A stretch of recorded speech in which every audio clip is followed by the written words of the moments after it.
रश्मिरथी के माध्यम से कृष्ण और कर्ण संवाद के 2 भागों में आपने सुना। भगवान श्री कृष्ण ने कर्ण को समझाने का भरसक प्रयास किया कि वह दुर्योधन का साथ छोड़ दे। अगर वह दुर्योधन का साथ छोड़ दे तो युद्ध अभी रुक जाएगा। और फिर उसके बाद भगवान ने कर्ण को उसके जन्म का वृत्तांत बताया। अपने जन्म का वृत्तांत सुनकर कर्ण पल भर के लिए अधीर हो जाता है। सुन सुनकर कर्ण अधीर हुआ, क्षण एक तनिक गंभीर हुआ।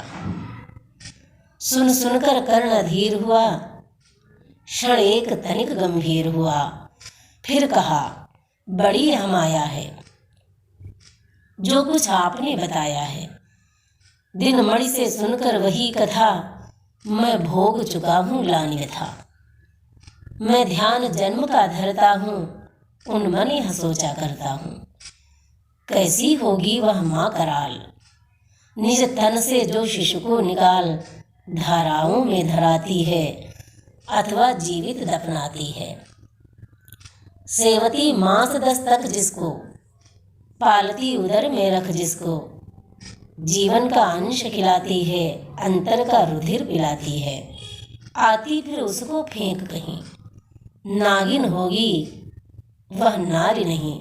हे कृष्ण आप चुप ही रहिए, इस पर नाधिक कुछ भी कहिए। सुनना न चाहते तनिक श्रवण, जिस माँ ने मेरा किया जनन, वह नारी नहीं कुल पाली थी, सर्पिणी परम विकराली थी। पत्थर समान उसका ही था, सुत से समाज बढ़कर प्रिय था। गोदी में आग लगा करके मेरा कुल वंश छिपा करके, दुश्मन का उसने काम किया, माताओं को बदनाम किया। माँ का पैर भी न पिया मैंने, उल्टे अभिशाप लिया मैंने। माँ का पैर भी न पिया मैंने, उल्टे अभिशाप लिया मैंने। वह तो यशस्विनी बनी रही, सबकी भौं मुझ पर तनी रही।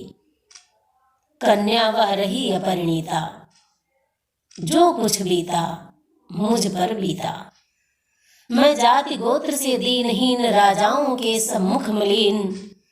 जब रोज अनादर पाता था, कह शूद्र पुकारा जाता था। पत्थर की छाती फटी नहीं, कुंती तब भी तो कटी नहीं। मैं सूत वंश में पलता था, अपमान अनल में जलता था।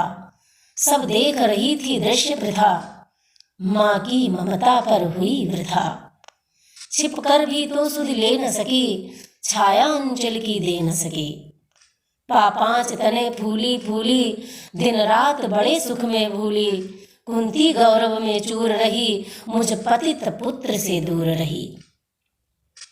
क्या हुआ कि अब बुलाती है, किस कारण मुझे बुलाती है। क्या 5 पुत्र हो जाने पर, सुत के धन धाम गंवाने पर, या महानाश के छाने पर, अथवा मन के घबराने पर नारियां सदैव हो जाती हैं, बिछड़ों को गले लगाती हैं। कुंती जिस भय से भरी रही, तज मुझे दूर हट खड़ी रही। वह पाप अभी भी है मुझ में, वह शाप अभी भी है मुझ में। क्या हुआ कि वह डर जाएगा, कुंती को काट ना खाएगा। सहसा क्या हाल विचित्र हुआ, मैं कैसे पूर्ण चरित्र हुआ। कुंती का क्या चाहता हृदय, मेरा सुख या पांडव की जय। यह अभिनंदन नूतन क्या है केशव, यह परिवर्तन क्या है। मैं हुआ धनुर्धर जब नामी, सब लोग हुए हित के कामी। पर ऐसा भी था एक समय, जब यह समाज निष्ठुर निर्दय किंचित न स्नेह दर्शाता था, विष व्यंग सदा बरसाता था।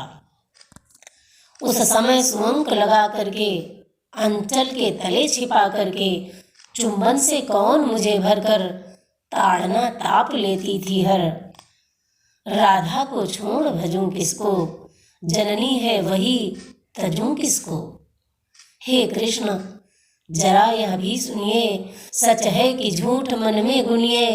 धूलों में मैं था पड़ा हुआ, किसका स्नेह पा बड़ा हुआ। किसने मुझको सम्मान दिया, नृपता दे महिमा मान किया। किसने मुझको सम्मान दिया, नृपता दे महिमा वान किया। अपना विकास अवरुद्ध देख, सारे समाज को क्रुद्ध देख, भीतर जब टूट चुका था मन, आ गया अचानक दुर्योधन। निश्चल पवित्र अनुराग लिए, मेरा समस्त सौभाग्य लिए, कुंती ने केवल जन्म दिया, राधा ने माँ का कर्म किया। पर कहते जिसे असल जीवन, देने आया वह दुर्योधन। वह नहीं भिन्न माता से है, बढ़कर सुरदर भ्राता से है। राजा रंग से बना करके, यशमान मुकुट पहना करके, बाहों में मुझे उठा करके, सामने जगत के ला करके, कर्तव्य क्या क्या न किया उसने, मुझको नवजन्म दिया उसने। है ऋणी कर्ण का रोम रोम, जानते सत्य यह सूर्य सोम। तन मन धन दुर्योधन का है, यह जीवन दुर्योधन का है। सुरपुर से भी मुख मोड़ूंगा, केशव मैं उसे न छोड़ूंगा।